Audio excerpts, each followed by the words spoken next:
Poet K2. Hi.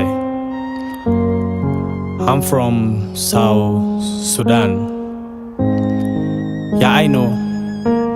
You've all probably heard of the country. So that's my motherland.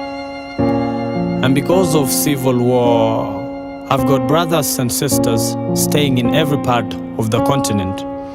I've got others in Australia, others in Canada, Ethiopia, Uganda, and thanks to the United Nations and the Kenyan government, I'm living with others in Kakuma.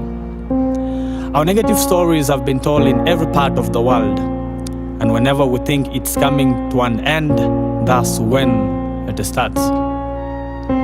The other day I tried calling Mom to ask her how everybody is doing back at home. She picked up, but she seems to be in a hurry. Because when I tried talking to her, all I could hear was, son. And before she hung up, I heard gunshots.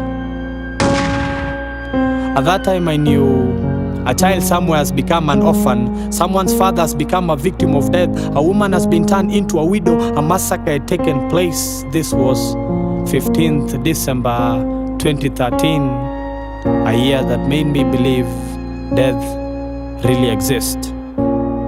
And this got me asking my father, Dad, what has always been your dream in this country? He took me by the hands, looked into my eyes and started shedding tears and says, son, I've never had a dream because I've never slept. How do you expect me to sleep when all I've been doing is running in the bushes, protecting you guys from flying bullets? How do you expect me to sleep and whenever I close my eyes, I'm being woken up by sounds of innocent women, children, men crying for their lives? How do you expect me to sleep when the floor I'm supposed to sleep on is full of blood? And that's why nowadays I'm not known by my name, I'm known as a refugee.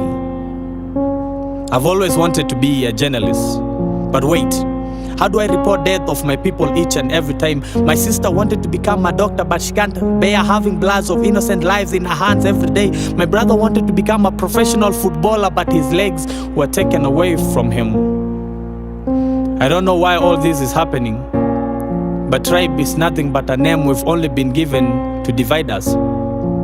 So instead of preaching war, why don't we preach peace? Instead of spreading hate, why don't we spread love? Instead of dividing ourselves, why don't we unite together as one?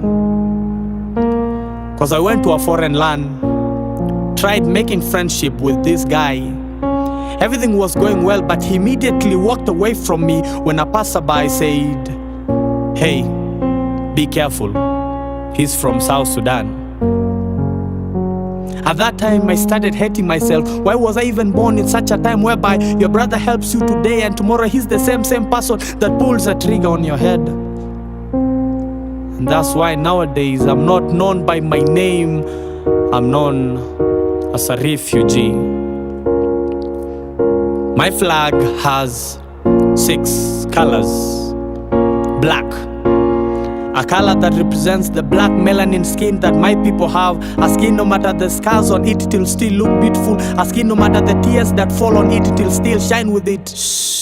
Red, a moment of silence. The blood that our forefathers shed when struggling for freedom. White, the peace that we've been longing for decades after decades. Green, the natural wealth that my country has that is not seen because of war.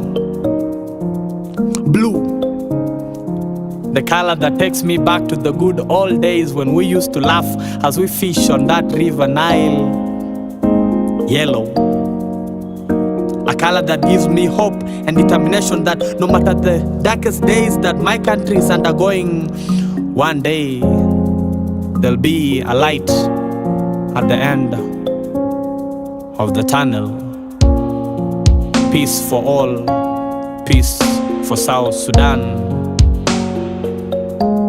Poet K2.